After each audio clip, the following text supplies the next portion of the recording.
Baba, angalia kule juu.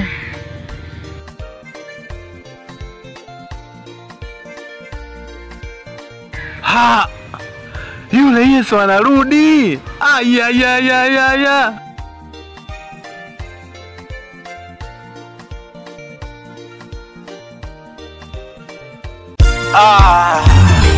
Wateule, amkeni, inueni vichwa vyenu, wakati wa ukombozi umekaribia.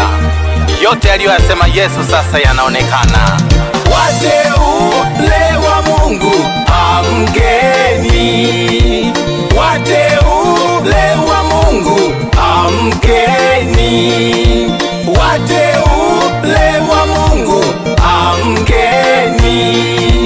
Wateule wa Mungu, amkeni. Yale yaliyotabiriwa wakati Yesu yupo, tuliyafikiria yatatokea lini, sasa yanaonekana yamekaribia. Utabiri wake Yesu sasa unatimia.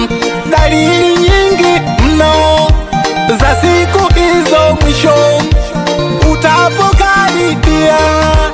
Yesu alitwambia, akasema, tukiona dalili katika dunia, mambo ya kutisha na vita za wenyewe, magonjwa ya kutisha na mambo ya ajabu, watu kupenda fedha kuliko utu wao. Hayo ni mambo yote yanayoonekana. Dalili za siku za mwisho sasa zimetimia. Wateule wa Mungu, amkeni. Wateule wa Mungu, amkeni. Wateule wa Mungu, amkeni. Wateule wa Mungu, amkeni. Wateule wa Mungu, ninawaomba. Wateule wa Mungu, ninawaomba. Wapendwa, ninawaomba sana, msilale. Wakati umefika sasa, yapasa tuwe macho. Yule mwamba Yesu sasa anarudi. Dalili zake zote alizotueleza Yesu, alisema Yesu atapokaribia. Dalili nyingi mno akatufunulia. Sasa ameguswa pale patakatifu. Dalili kubwa hiyo tuliyoisubiria. Yesu yu karibu kurudi alikotoka. Tunamsubiri Bwana. Naomba msilale, msishikwe na tamaa hizi za shetani. Nawaomba wapendwa, naomba muwe macho.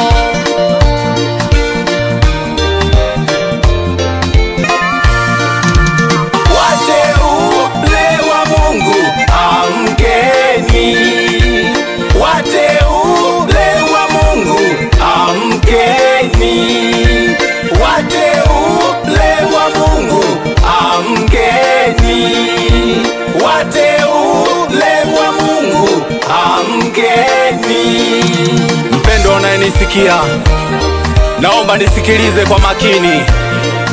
Yale yote aliyotabiri Yesu wakati wa kurudi kwake, akatoa dalili zote zitakapoonekana yeye atakaribia kurudi. Akasema chukizo la uharibifu litakaposimama mahali patakatifu, wenye hekima watakaoelewa, hapo ndipo mtakapokuwa mmevinua vichwa vyenu, maana wakati wa ukombozi umekaribia. Naomba mpendwa, kama una hekima ya kiroho, nielewe na unisikilize. Achana na mambo ya dunia. Lile tulilokuwa tunalisubiria sasa linakamilika. Mwana wa damu anarejea tena. Wateule wa Mungu amkeni, wateule wa Mungu amkeni, wateule wa Mungu amkeni, wateule wa Mungu amkeni. Wateule wa Mungu, naomba tujipe moyo sasa. Wakati umekaribia, wakati wa ukombozi wetu ndo huu sasa umefika. Joseph Mikononi, na kusisitiza kwa upendo sana mpendwa, naomba uwe macho, jipe nguvu na matumaini, ushindi umefika.